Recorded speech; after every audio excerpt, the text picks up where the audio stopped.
right? So there is a cultural narrative around what it means when a man slaps another man. It means I'm exerting full, absolute physical dominance over you. For Will Smith, when you go to strike a man and he's completely unexpecting, his hands are behind his back, he bends forward a little bit, his chin is exposed and he's not looking, and you get the full weight and mechanics and body motion of a right hook, and that man doesn't stumble, he laughs and actually keeps his wit about him to turn a comedic phrase out of it, you're a bitch.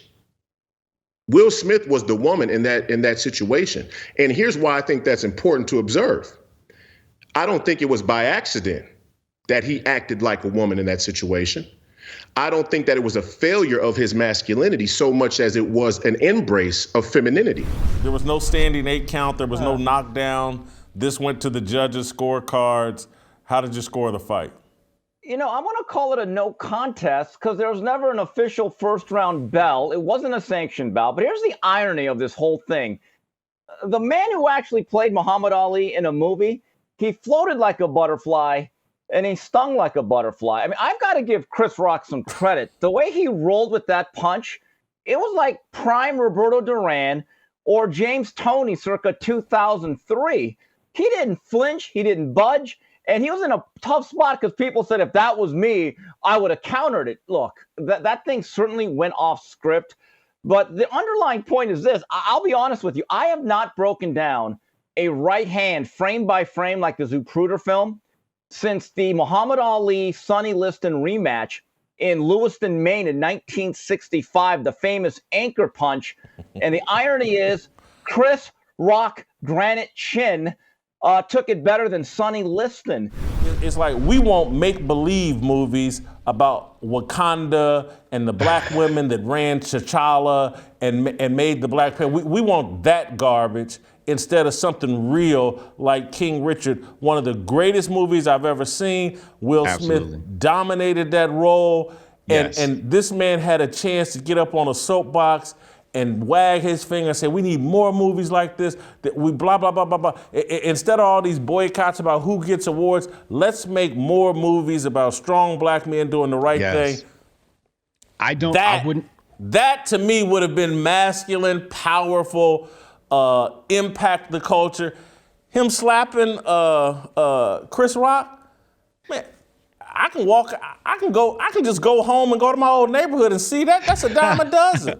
And it won't be slaps. They'll pull out guns and shoot each other.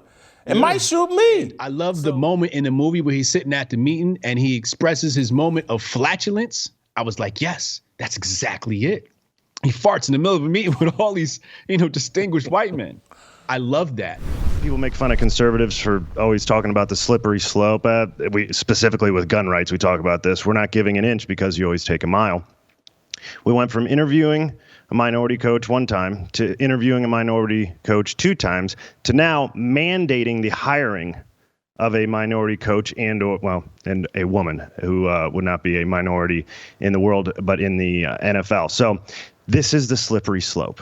This is exactly what we talk about. And it is not, the rule itself is silly and it means nothing. It's an empty rule because the likelihood of a woman filling this role is almost 0.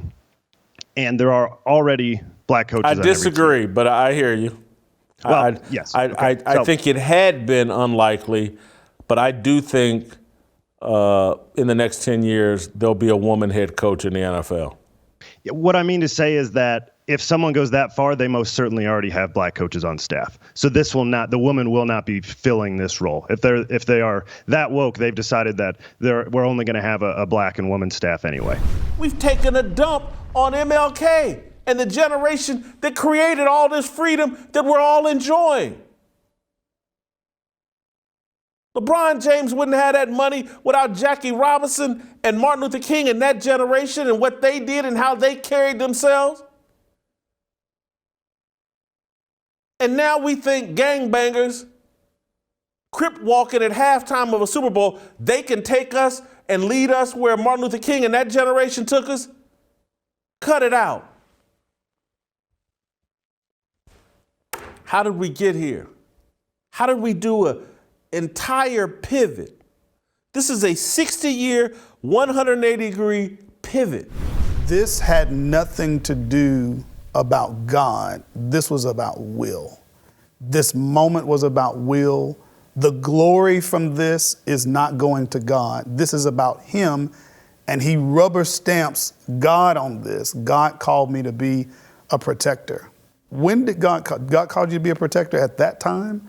You were a protector way back when. Were you protecting your wife when August Alsina is hanging around your family?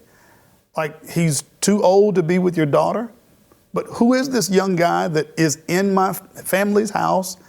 Are you a protector then? Are you a protector when your daughter and son are going through sexual identity crisis? Are you protecting them? Like, are you protecting your marriage when, the red table discussion exposes? Are you protecting them?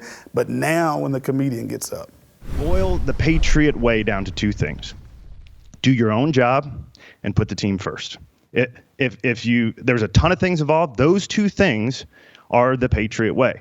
Tom Brady did that in New England, and it helped mold him into the greatest player of all time. Since he left New England, let's evaluate what has happened to him. He's played quarterback. That's a good thing. He wants to run the offense. Not necessarily a good thing. He's played general manager, personally calling all his friends and the guys that he had that didn't quite work out in New England with Antonio Brown. Bring him back. I need my guy. So he's played general manager, and now he's playing owner. He wants to decide who gets to be the head coach. I'll do the interviews. Let me handpick my guys. He's gotten to a place, I think, where he is more of a manipulator and control freak than he is a team first guy who's doing his own job. What message is he sending, bringing Colin Kaepernick to be the captain of his team? Hey guys, here's the ultimate victim in sports. The guy who, can't stand the country, kneels during the national anthem, calls football racist. Hey guys, that's the captain of your team. Well, I mean, Jim Harbaugh will do anything. Jim Harbaugh will one day hire a porn star to be the offensive coordinator of the Michigan Wolverines. He'll do anything for attention. Couple thoughts here, Jason. You got me thinking. Is the new Michigan fight song going to be "Hail to the Victims"?